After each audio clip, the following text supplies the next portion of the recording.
বারবার আমি বলি, শেষ জামানায় কৃষিকাজ সবচেয়ে ভালো একটা অপশন। আপনি নিজের খাবার নিজে উৎপন্ন করার চেষ্টা করেন, খামার করেন, গাভীর, ছাগলের, ভেড়ার, জমি কেনেন, সেখানে কৃষি কাজ করেন, মাছের প্রজেক্ট করেন, অন্য আরো অনেক প্রজেক্ট আছে, এগুলো করেন। ওই শহরায়নের দিকে দৌড়াবেন না, ওইটা ধ্বংস হতে যাচ্ছে সামনে। ব্যাংক থাকবে না, ডলার থাকবে না, আমেরিকা এবং পশ্চিমা বিশ্ব বলে কোনো দেশের অস্তিত্ব সামনে বিশ্বে থাকবে না, কাগজের টাকাও থাকবে না, ইলেকট্রনিক মানি হয়ে যাবে সব।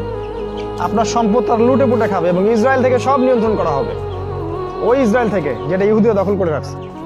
সামনের অবস্থা খুব ভয়ঙ্কর। তাই সুদ ছাড়তে হবে, আপনাকে ঘুষ ছাড়তে হবে। আমাদের গভর্নমেন্টের সবচেয়ে বড় সমস্যা কি জানেন?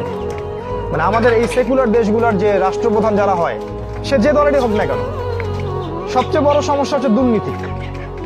সবচেয়ে মেজর সমস্যা। প্রতিটা সেক্টরে যাবেন, করাপশন। রাঘব বল উচ্চশিক্ষিত ডাকাতেরা বলে, আমরা বলি উচ্চশিক্ষিত, পিএইচডি কোটটাই পড়া চোর সব।